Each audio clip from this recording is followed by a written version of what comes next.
Under discussion is Bamidbar Parak 3, Pasuk Chet. We have looked at the opening phrase to this Pasuk, V'shamru et kol klei ohel moed, that the Bnei Levi had the responsibility of the Piruk, Masa, and the Hakama of the Ohel Moed, as well as providing musical accompaniment while the Kohanim were involved in the Avodah, the offering of the Korbanot. We noted that although the terminology used by the Pasuk is V'shamru et kol kli ohel moed, the Shamru here does not refer to a third activity of the Bnei Levi, namely assisting the Kohanim in protecting the Mikdash area from the intrusions from any Zar, any individual who had no business becoming involved in the activities of the Mishkan.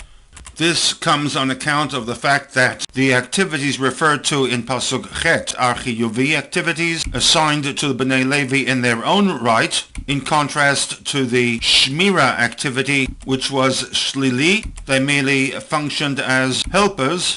assisting the Kahuna, who had the prime responsibility for Shmirah. We will now move on to the second stanza of this Pasuk, Vet Mishmeret Bnei Yisrael. And given the fact that we are dealing here with Chiyuvi responsibilities for the Bnei Levi, responsibilities that the Bnei Levi have in their own right,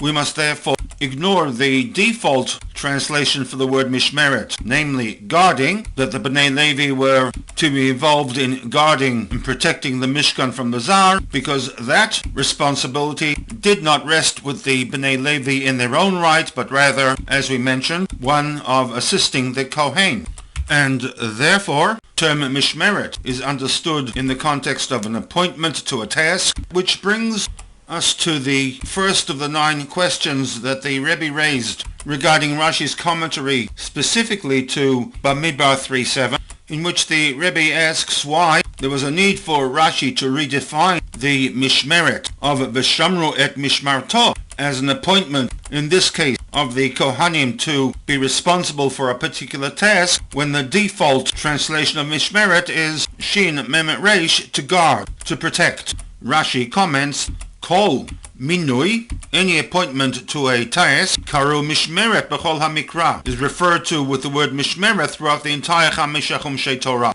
ending the commentary with the statement that v'chein b'mishmerot kahuna u'leviyah, and this applies to every time the word mishmeret is used with respect to the duties of the Kohanim and the Leviim. This is based upon the fact in the very next pasuk, that mishmeret Bnei Yisrael, with the thrust of Pasuk 8, describing the responsibilities of the Bnei Levi in their own right, we apply the definition of Mishmeret to Pasuk Zayin, Vet Mishmeret Kol Ha'edah. With this, we will also find an answer to the second of the 9 questions, the misplaced commentary of Rashi to Pasuk Zayin, a Pasuk recorded in Bamidbar Perek Gimel, when you have the same format used in Bamidbar Perek Aleph, Pasuk 53, V'shamru haLevim et Mishmeret Mishkan Ha'edut, and yet Rashi, if he needed to establish the principle that Mishmeret is to be understood as an appointment to a task rather than guarding, that principle should have been established the very first time that the word Mishmeret is used in the context of the Mishkan.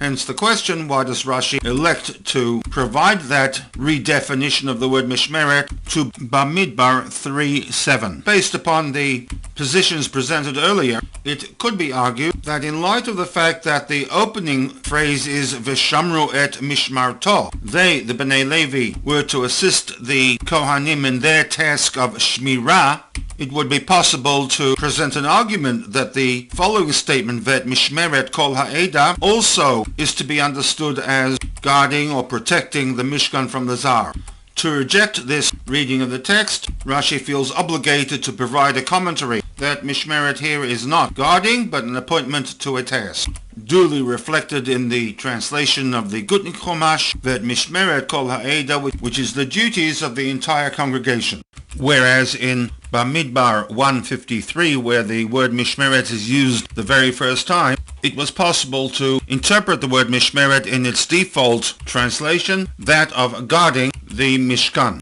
And hence no commentary was required by Rashi to change the definition of Mishmeret.